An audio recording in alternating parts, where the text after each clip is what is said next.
Consulting. Berg's a founding member of the Silva Forest Foundation, a nonprofit organization devoted to research and education in ecosystem-based planning and ecologically responsible forest use. Over the past 20 years, much of Herb's work has been focused on the circumpolar boreal forest across Canada, throughout Russia, and in parts of, you want to give that name? Fennoscandia and Alaska. Today he's offered to share with us, from grizzly bears to politicians, Russia to Ottawa, life is an adventure to enjoy. Please welcome Herb.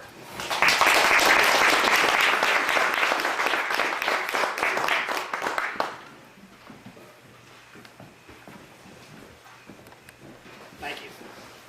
Well, I'm going to tell a few little vignettes about a philosophy of life that I have. I believed for a long time that life should be an adventure. And so I set out to try to do that. But one of the things you learn very quickly about adventures is you don't plan them. They just happen. And sometimes there are things that surprise you. So, and lots of times there are things you learn from, and always there's things that are satisfying. I've also learned to kind of have adventures because I've had the real pleasure of working with Indigenous people from Newfoundland and Labrador, across the north, across British Columbia, in every province of this country, and occasionally in other parts of the world. They see their lives as adventures. So I'm going to tell you a couple of adventures that I've had with Indigenous people that I work with. I want to start with the Niska, who really kind of taught me to connect my heart to my brain and have adventures. For those of you who don't know who the Niska are, they live in northern British Columbia. Their territory is the Nass River drainage, which is about 100 kilometers north of Terrace, and then it extends for about 27,000 square kilometers north. The Nass River and the Stikine come together in sacred headwaters, for some of you who've known about that area. So I had the good fortune of spending lots of time there. James Gosnell, who was a great Niska leader, was a mentor of mine. And we, in the early days of working with the Niska in the early 80s, treaty negotiations, be they what they are, there really aren't much today either, but then the province did not recognize, period, Aboriginal title and rights. It was non-existent in their lexicon. But the Niska had won, thanks to Tom Berger, an important Supreme Court case in 1976 called the Calder case, which said, yes, indeed, Aboriginal title does exist. And the Niska followed up on that very intensely to try to force negotiations. So as part of that, they negotiated with the federal government. And as part of that, they worked hard to set up self-government. And one of the adventures I had with them centered around the fact that I was honored by them to go back to Ottawa and meet with David Crombie, who was then the Minister of Indian Affairs. Remember, he was also the mayor of Toronto, too. A lot better than the one we have now. And he, in any event, this, we were going to make a presentation to David Crombie about self-government, and then to Gerald Merrithew, who was the Minister of State for Forestry, about the deplorable state of forestry in the Nass Valley. So having an adventure from the Slocan Valley, for me, always starts with the Castlegar Airport.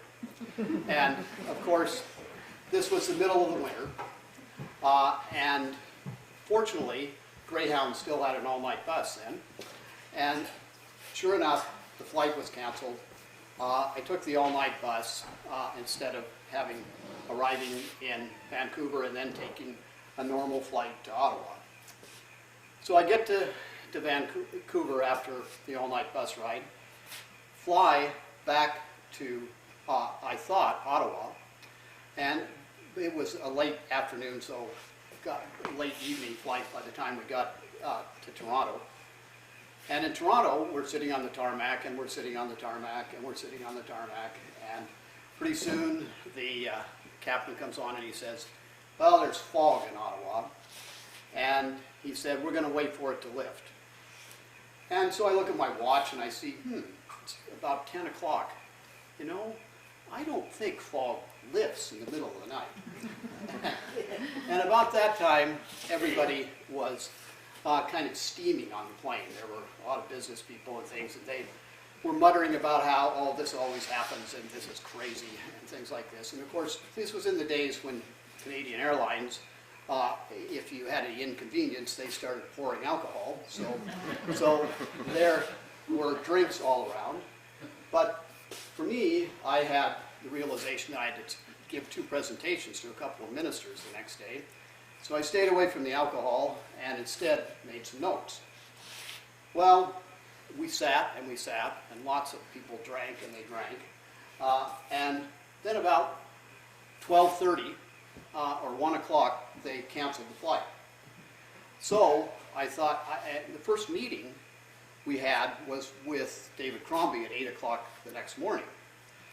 This is now 1 a.m. And so I thought, well, being a country bumpkin, that there must be trains or buses or something that would get me from Toronto to Ottawa. So I went into the terminal and called all the trains and the buses and discovered they'd all left long ago.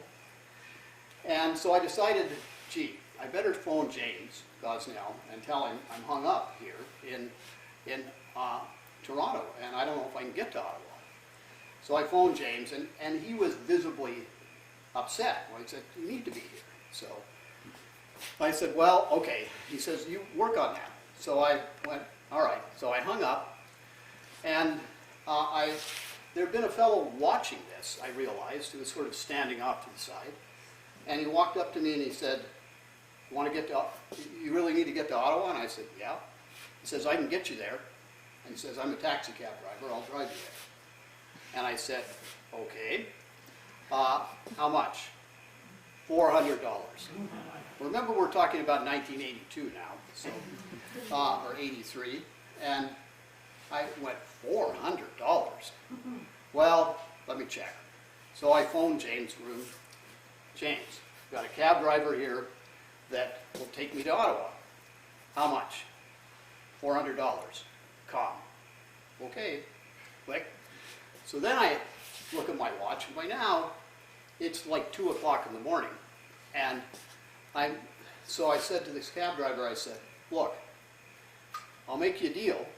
We'll pay you $400, but you got to get me to Ottawa by 6:30. Because if I'm not there by 6:30, I don't have enough time to take a shower and get ready to go to this meeting and things like that. So if we get there past 6:30, no pay. And then I remember the cab driver goes, I went to Ottawa once when I was a kid. And I said to myself, well, okay. And then I realized that he had already done a whole shift. But I figured, all right, I'll give this a try. So I got in the cab. Fortunately, I had a heavy winter coat, laid down in the back seat, tried to think I was in bed, and we took off. And every once in a while, the cab would stop, and I'd look, and out in front of the headlights was the cab driver going, I go, I don't want to see this. And so anyway, we get to Ottawa, and it's about 6:30 in the morning, or thereabouts, and we had to get to the Holiday Inn.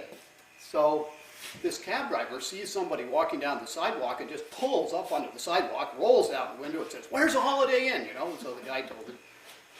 Get to the Holiday Inn. I paid him his $400. And James and the other Niska entourage were having breakfast when I walked in there. And I said, oh, you know, to James, well, look, I need a shower. He said, well, here's the key to my room, you know, go upstairs. And so I went upstairs, had a shower, and I seldom wear ties. But this was kind of protocol for the Niska in those days. So take the shower, get dressed, putting on a shirt, stick my hand in my shaving kit, and unbeknownst to me, I sliced my thumb on my razor. And so as I'm tying my tie, oh my God, you know, I have this blue shirt which suddenly had pastel red streak all down. And right in the middle of that, the phone rings. And I go, pick up the phone with my thumb bleeding all over it, and James says, what's going on? Come on, we need to talk to you. And I said, I'm bleeding to death, James. He says, what? And I said, yeah, well, I'll send somebody up, you know. So he sent this guy up, and we got my thumb straightened out. And so I went back downstairs, had breakfast, and we went to the Parliament buildings. And I don't know if any of you have ever been in the Parliament building elevators or not, but they must have been built by Sir John A. They're very small little elevators. And so we arrived there, and Gerald Merrithew, who was the Minister of State for Forestry, was going to show us up to David Crombie's office. So we get in the elevator, and Gerald Merrithew is standing by all the buttons.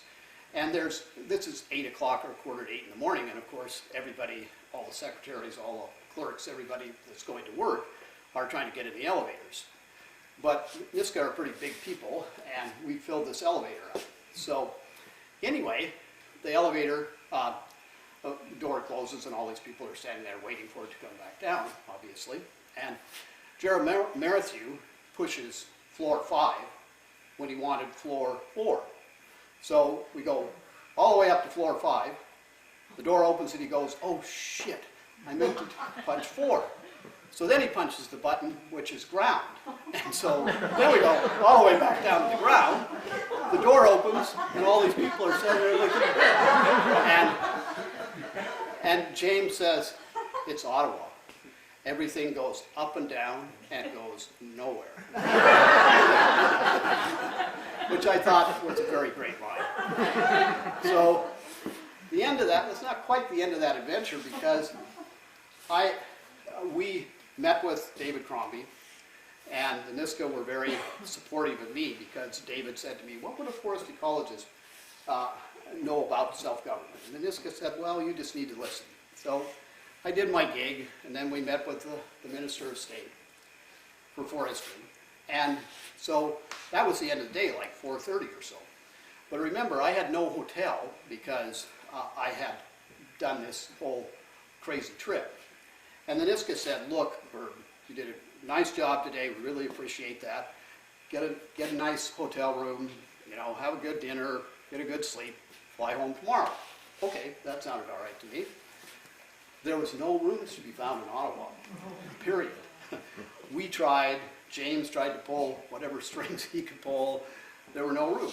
So I remember getting back to Vancouver that night on an airplane and phoning Susie, and she said, where are you? And I said, Vancouver. And she said, no. And I said, yes. Anyway, that was one of the NISCA travel adventures. Now let me tell you a little bit about what I learned from them about negotiations. James was really quite a human being. I mean, had he been at another time, at another place, he was a Trudeau-esque kind of person, and one of these people who could think on his feet and negotiate in just amazing ways. We had various meetings, quote-unquote negotiating sessions, that occurred with the federal government, but not the provincial government would come. It was a totally bizarre scene. We'd have this table, NISCA here and their advisors, feds, and back there in the corner, like where those chairs are, there would always be 3 or 4 provincial people sitting there, kind of looking, you know, just listening. And anyway, the feds made, I suggested that most of NISCA territory was contained within what's called a tree farm license, which is still a forest tenure that exists today. And it's very simple, very close to fee simple property rights. While that isn't a resolution of Aboriginal title and rights by any means, no one would pretend that, if you have control over a tree farm license, you have very absolute control over the land. And that's what the NISCA were missing. So we had proposed to the feds that they buy this tree farm license, which covered most of the territory, and give it to the NISCA so that they would have at least that interim measure of control. So the feds liked that idea, and they said, okay, you value the tree farm license, you negotiate the price with Westar, who was the license holder then, and we'll give you the money, and you can buy the tree farm license. So we valued it. Tom Bradley, who is a fellow Valley person here, has worked with me for many, many, many years. Tom and I valued the tree farm license. And so got that done, and we set up these negotiations with Westar.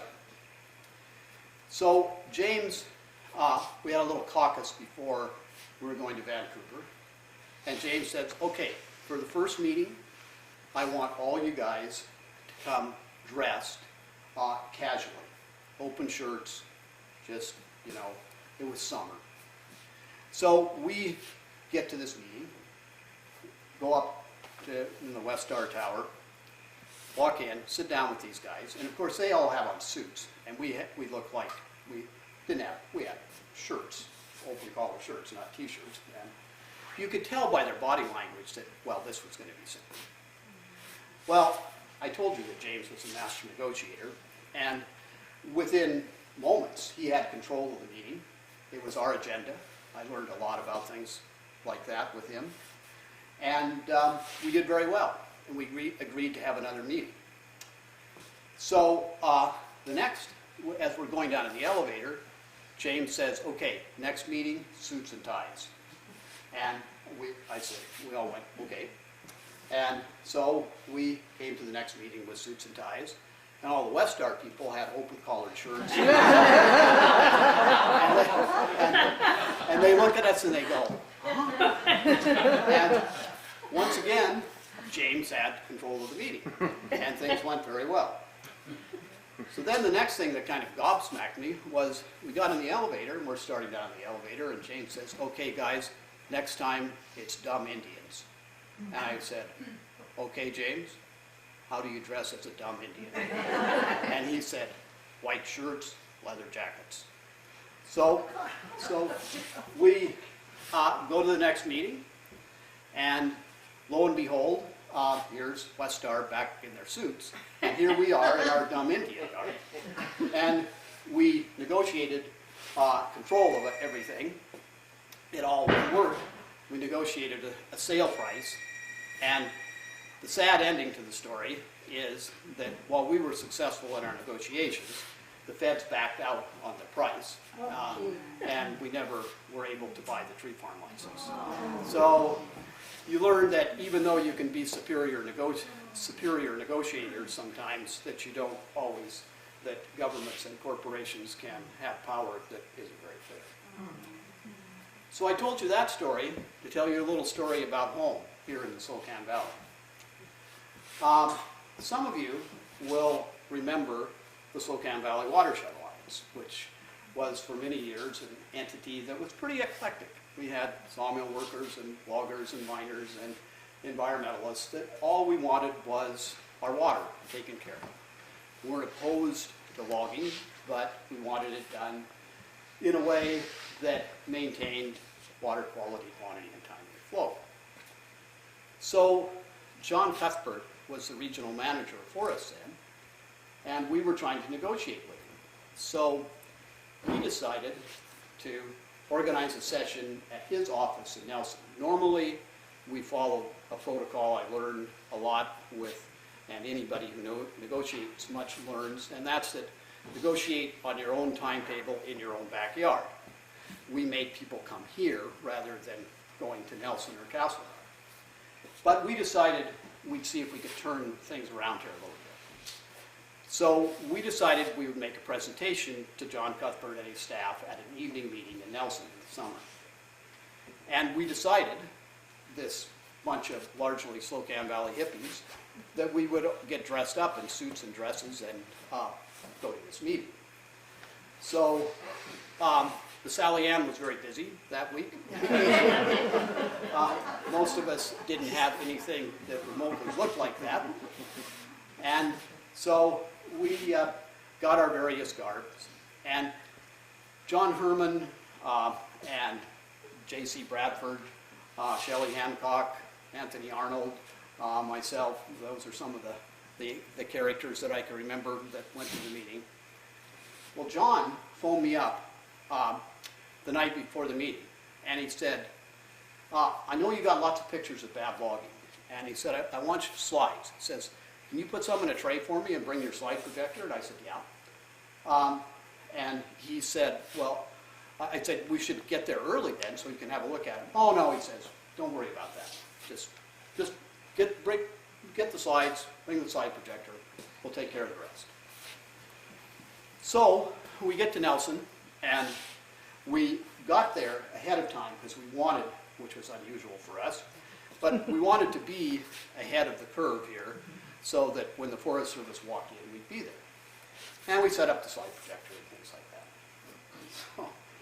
So the door opens, and John Cuthbert and a few of his staff walk in, and just as he's walking in, somebody, I didn't know, John Herman set this up. Just as all those people are walking in, the lights go out, and the slide projector comes on. And if you could have had a look at their faces, I'm sure they thought they were going to be mugged. You know? and John Herman, for those of you who know him, has a booming voice. And he said, using that booming voice, my name is John Herman. I'm a professional geographer, and I'm pissed off. And of course, it was good that it was dark, because the rest of us were probably laughing. And he turned on the slide projector and showed these 20 slides as though he knew intimately each slide.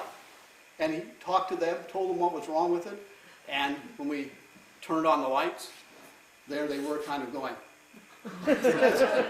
And we did a pretty good job of negotiation. For 20 years plus, the Watershed Alliance effectively protected the valley's water, and John Cuthbert became the chief forester. So I don't know what the lessons were there, but now let me just tell you a little bit about a special place for me that probably one of my favorite places on the planet, the Kutsumatine Valley in northwestern British Columbia, where I had the pleasure of working for many years as part of a small group of people to protect Canada's only, to this date, grizzly bear sanctuary. There are some interesting adventures there. A lot of you will remember Sheila Copps. Sheila Copps was at one time the Minister of Environment. So I worked a lot with Wayne McCrory on this project, and Erica Malum, who was another biologist, and we had people who had sailboats, motorized sailboats that would bring them into the Kutsumatine and show people around, and they donated their time for us to stay on the boats when we were working, doing inventory work and things in the valley. So we wanted to kind of wow some of the politicians. So Sheila Copps flew in there one day. I actually flew in with her because which was very nice because they hired a twin otter, and that flew my Zodiac and all kinds of things in at the government's expense, which was good. And so this was a fairly cold day in September, and we landed, and there was a little float that the plane would tie up to. We landed, we get out, and Sheila's kind of looking around, and all my gear's piled up on it, so there was just she and I and one of her assistants. And she said to me, Herb, she says, how cold is this water, you know? And I thought to myself, well, Sheila, this is probably not a good idea to go swimming right now, you know? And I no sooner gotten the words out of my mouth than I hear this splash. She slipped off the floor. I was kind of paddling around in here. And so I fished her out of the drink. And of course, she was just there for the evening. She had no dry clothes. So we fixed her up with a Save the Kutsumatine sweatshirt. And fed her a nice prawn dinner, and away she went. She did help us with that. The next little boondoggle we had there had to do with the Fifth Estate. And the Fifth Estate wanted to do a program, and they did do a program, quite an interesting program, on the Kutsumatine and its value. So Hannah Gardner came in to be, she was going to do the voice part of it, be the lead for the Fifth Estate.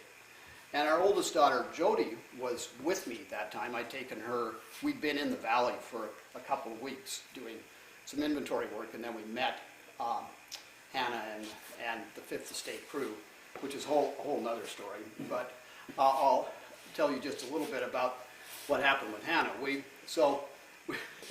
were sitting one morning, she'd done a bunch of filming and things, we were sitting having breakfast, and we were having porridge. And it was kind of bizarre what happened, because Hannah looked at this bowl of porridge and she goes, "What's that?" And Jody, who probably takes after her mother in this regard, said, "Porridge, Hannah, it's what all the rest of us in Canada eat all winter."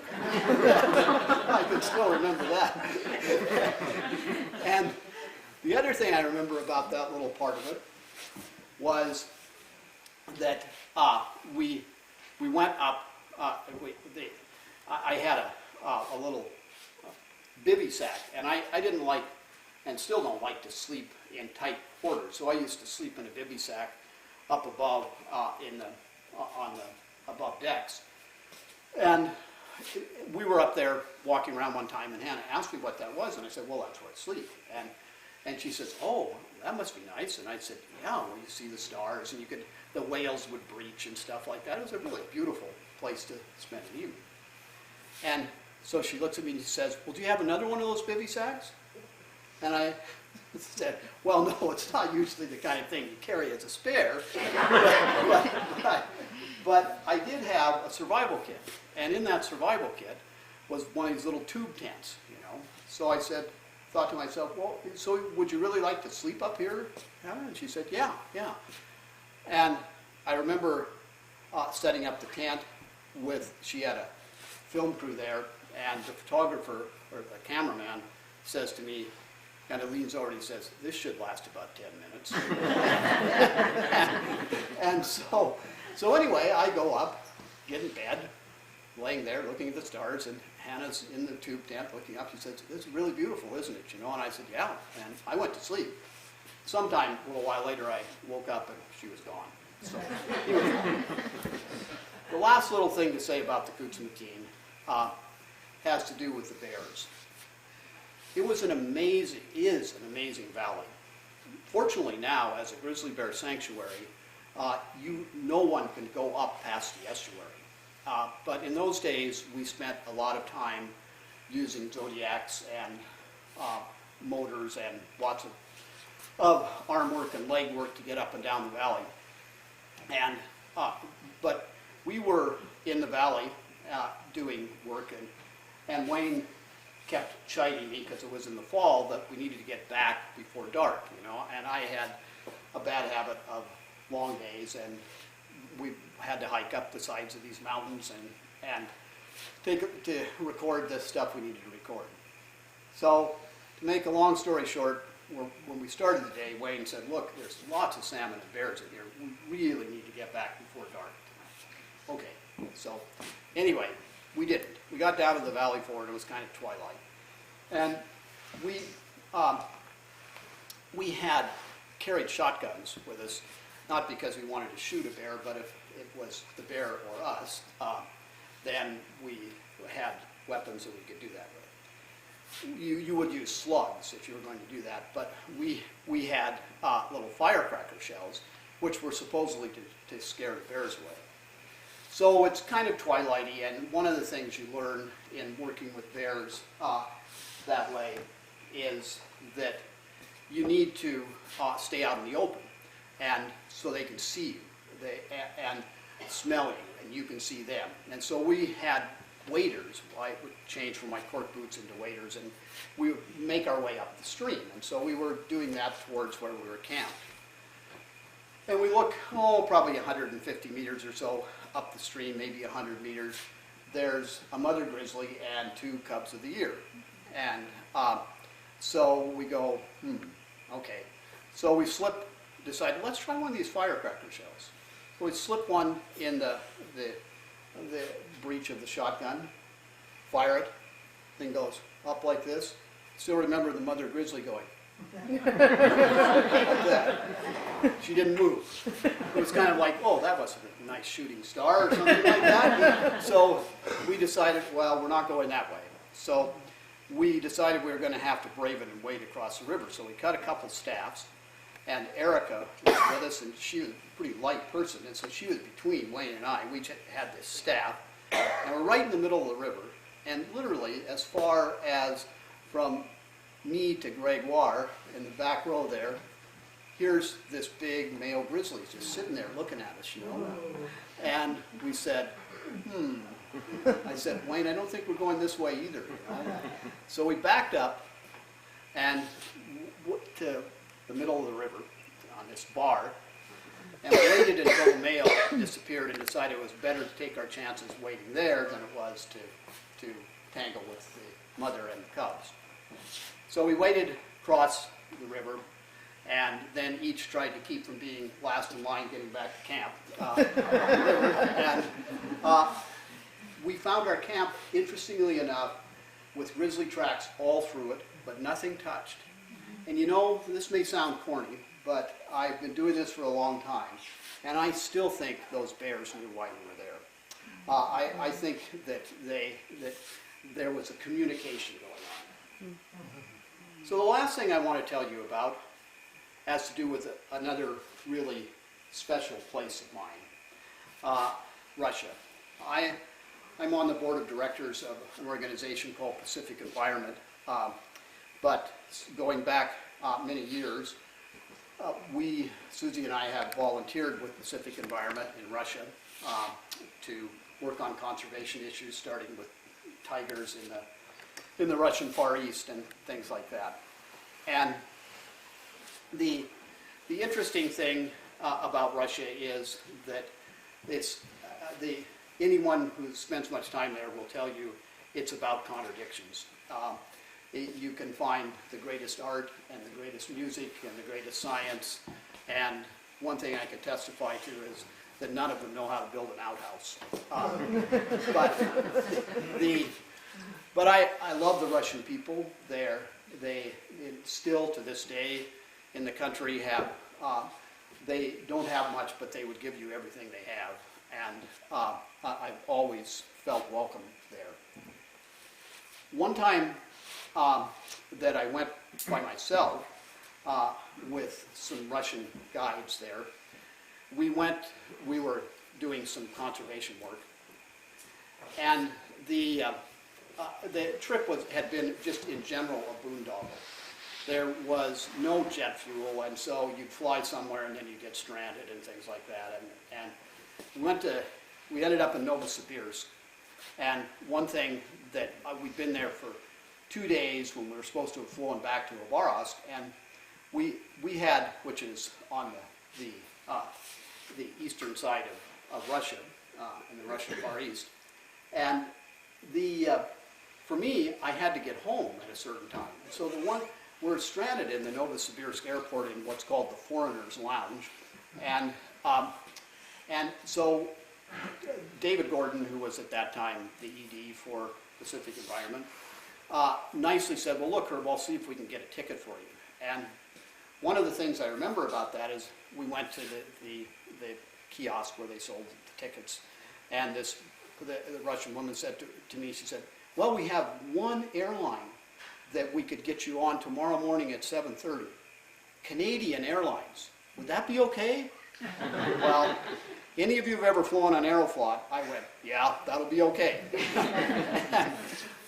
But as it turned out, I didn't need that because about 2 o'clock in the morning we got rousted out and put on a plane flown to Khabarovsk. Well, that trip I had met people in Habarovsk who had a son going to Western Washington University in Bellingham. And I don't know how it is now, but then in particular, Russian people did not trust banks. And she had this secretary for this organization had saved $10,000 US, which was a huge amount of money for a Russian person to have that. And she asked me if I would take that money back to Canada with me and send it to her son. And I said I would, but I also knew that that was breaking the Russian law. And so I said to her that it's important that you know that if, when I go through security, they find this money, I don't want to spend my time in a gulag, you know, so I'm probably going to give it to her. And she said, okay, I'm willing to take that chance. I had a belt that had a zipper in it, so but I thought, then I looked at this wad of money, I went, no, it's not going in the belt, it's going in my pocket. So the next thing that happened was that this Russian conservation group was trying to raise money to sell tiger prints, or by selling tiger prints. So they had these beautiful prints that had been painted in pastel by an artist and a biologist. And they asked me if I would take those back. Well, it's also illegal to take art out of Russia, period. It's just a very clear law. You cannot do that. And so I said the same thing. I said, look, okay, I'll put them in my bag, but if they get discovered, I'm going to give it to you. So anyway, I go through customs, and I've got my duffel bag and things like that. Everything seems fine. I'm standing in the waiting room, and after 3 weeks of that trip, I was really looking forward to seeing Canada in particular, but just North America in general. And I noticed that there's this guy kind of looking at me, and a soldier standing next to him in there, and this fellow walks over to me and says to me in impeccable English, he said, the soldier would like to talk to you about your luggage. And I went, oh shit, you know, gulag, here I come, you know. And he says, and I can translate for you.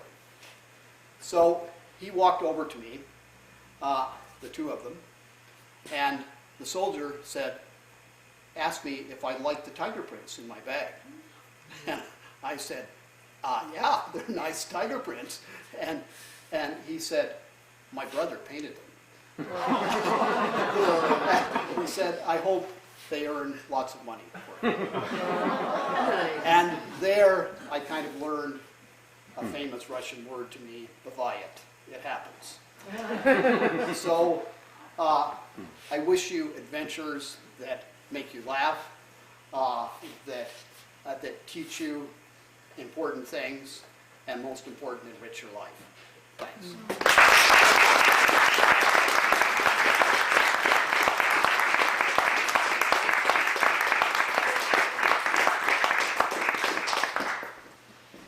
Thank you, Herb. And that's it for today. We're a little over time, but we're from the Kootenai, so that's okay.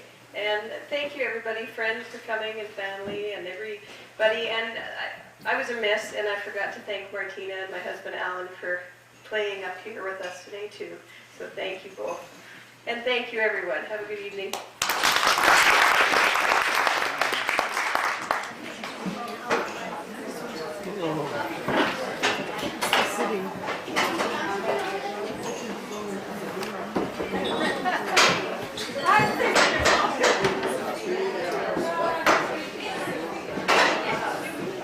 Get everything in a row. Stand for a minute. I'm just going to stand for processing.